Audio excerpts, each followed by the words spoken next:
5 people predicted what is happening right now. A blind woman, a sleeping man, a French astrologer, an ancient calendar, and a 2,000-year-old book. None of them knew each other. None of them lived in the same century. Today we go through all 5. And at the end, one prediction none of them got wrong about what comes next. Michel de Nostradamus, doctor, astrologer, and the most controversial man of the 16th century. He wrote 942 4-line poems, called them Les prophecies, deliberately vague, deliberately symbolic. He was afraid of being burned alive.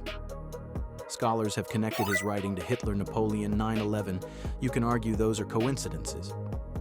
But look at Century 2, Quatrain 91. He describes a solar eclipse triggering chaos, a great war in the East, famine and plague following the conflict, a king who rises through deception. In 2024, a total solar eclipse over North America, the most watched astronomical event in human history. 3 active wars were already running: Ukraine, Gaza, Sudan. Now read Century 8, Quatrain 77. The Antichrist comes from the east. He commands iron machines across frozen land. The war lasts 27 years. The conflict in Eastern Europe started in 2014. 2014 plus 27 is 2041. That's not a comfortable number. Baba Vanga lost her sight at 12. A storm. She was thrown by the wind. When they found her, she could no longer see. But something else had opened. Over 50 years, she made hundreds of predictions. The sinking of the Kursk submarine, predicted. September 11th, predicted. The dissolution of the Soviet Union, predicted. A black president of America, predicted in 1970. Her accuracy rate has been estimated at 85%. Nobody has explained that number. What did she say about now? She predicted a major war in Europe starting with a conflict over land. She predicted it would involve chemical weapons.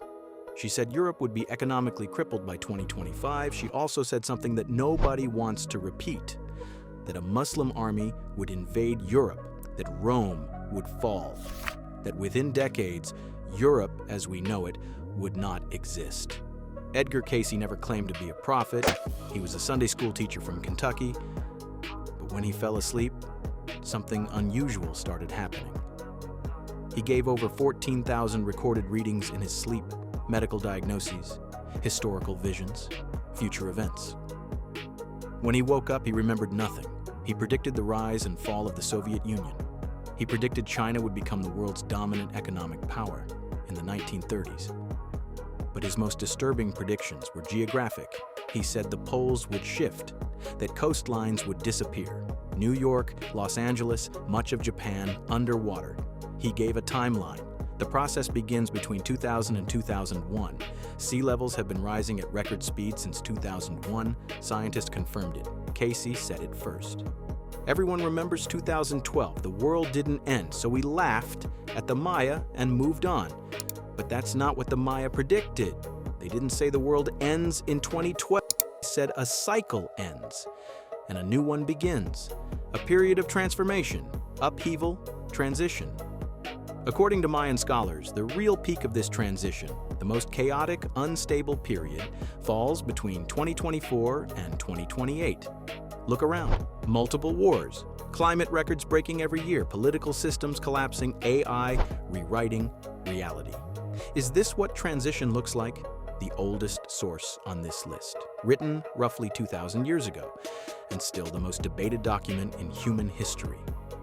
The 4 horsemen: war, famine, pestilence, death. Not a metaphor, a sequence. In 2020, a global pandemic.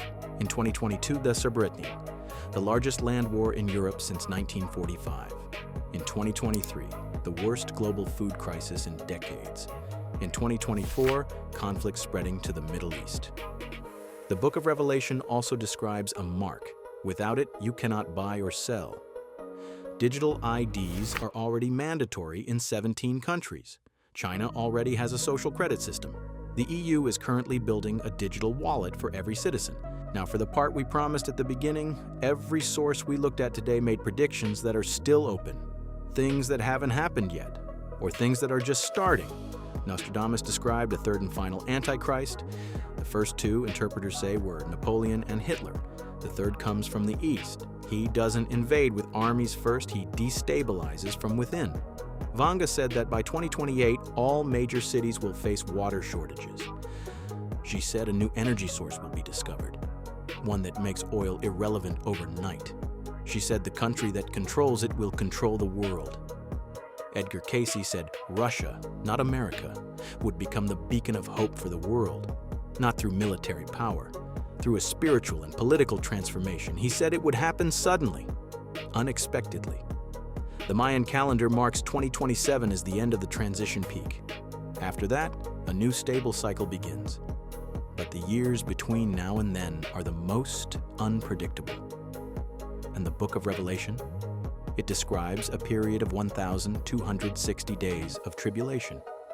Count 1,260 days from October 7th, 2023, the day the war in the Middle East escalated beyond all previous limits. That brings you to March 2027, Nostradamus, the Maya, and the Book of Revelation. Three completely different sources, all pointing at the same year, 2027. What happens then? Nobody knows. But five very different people across 5 centuries all seem to agree that we are somewhere inside the story right now. Not at the end, somewhere in the middle, which means there's still time to pay attention. What do you think? Coincidence or something more? Drop it in the comments.